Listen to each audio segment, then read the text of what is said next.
Anda menyaksikan Breaking News RCTI bersama saya Tasya Syarif. Pemirsa, Chairman and CEO MNC Group, Haritanu Sudibyo, memenuhi panggilan Direktorat Tindak Pidana Siber Barreskrim Polri terkait SMS ke salah satu jaksa. Dan segera kita bergabung atau menuju ke Direktorat Tindak Pidana Siber Barreskrim Polri, Jakarta Pusat.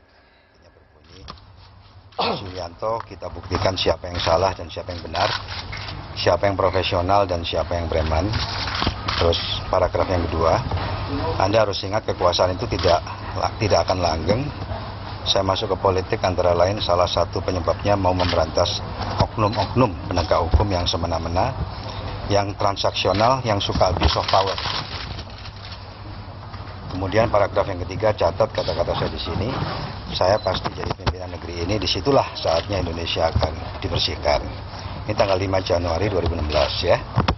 Kemudian tanggal 7 Januari 2016 dilanjutkan dengan WA yang isinya antara lain Mas Yulianto, paragraf pertama. Kita buktikan siapa yang salah dan siapa yang benar, sama jadi. Siapa yang profesional dan siapa yang preman. Kemudian paragraf kedua, Anda harus ingat kekuasaan itu tidak langgeng. Saya masuk ke politik karena ingin membuat Indonesia maju dalam arti yang sesungguhnya, termasuk penegakan hukum yang profesional, tidak transaksional, tidak bertindak semena-mena demi popularitas dan abuse of power.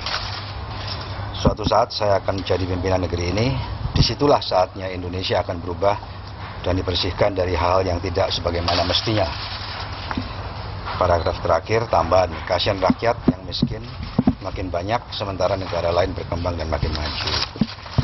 Jadi saya jelaskan tadi bahwa kalau kita lihat paragraf pertama, bahwa SMS ini bukan ancaman yang mengatakan bahwa kita buktikan siapa yang salah dan siapa yang benar, siapa yang profesional dan siapa yang preman. Karena saya mengajak yang bersangkutan membuktikan siapa yang benar dan siapa yang salah. Ya. Kemudian paragraf kedua, ini yang SMS tanggal 5 Januari 2016, Anda harus ingat kekuasaan itu tidak langgeng. Saya masuk ke politik antara lain salah satu penyebabnya mau memberantas oknum-oknum penegak hukum yang semena-mena, yang transaksional, yang suka abuse of power. Jadi di sini saya menegaskan tujuan saya masuk ke politik. Karena memang salah satunya adalah penegakan hukum. Dan yang saya ingin garis bawahi, karena yang dipermasalahkan sebagai ancaman di sini, bahwa di sini disebutkan mau memberantas oknum-oknum yang sifatnya adalah jamak, bukan tunggal, ya. Oknum-oknum sifatnya adalah jamak, bukan tunggal, ditujukan ke seseorang atau ke yang bersangkutan. Jadi itu biasa saya berdebat sama seseorang misalnya, kenapa saya masuk ke politik?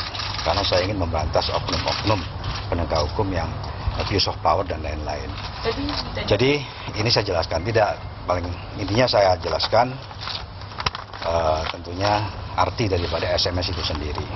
Ya, kemudian kalau tadi saya tambahkan juga bahwa di WhatsApp tanggal 7 Januari 2016 itu adalah pengulangan ya, yang saya sampaikan kepada yang bersangkutan, hanya disampaikan dengan bahasa yang lebih halus lagi.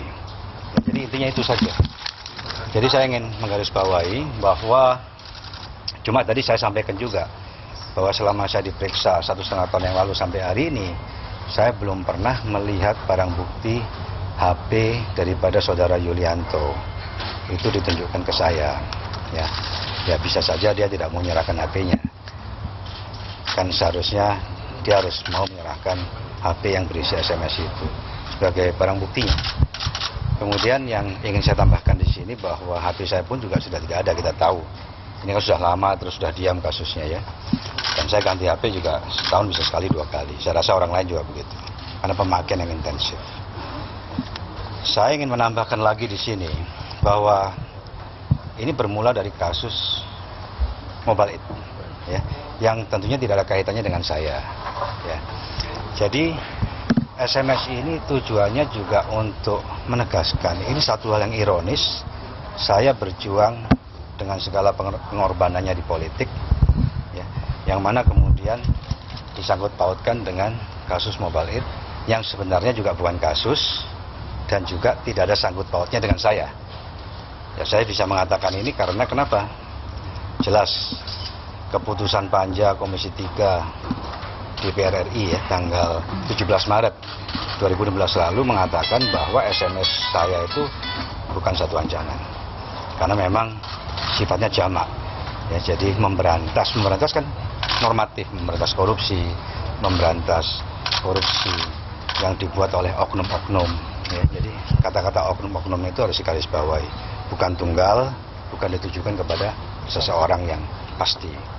Kemudian tanggal 29 November 2016 lalu ada putusan pra-peradilan ya, bahwa Kejaksaan Agung diminta menghentikan kasus Mobalit. Itu jelas.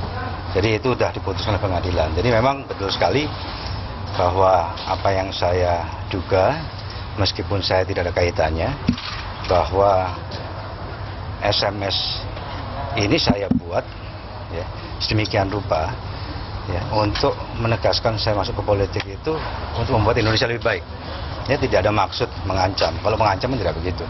Orang mengancam itu mengatakan bahwa misalnya kalau saya jadi pimpinan saya akan bunuh. Nah, itu ngancam.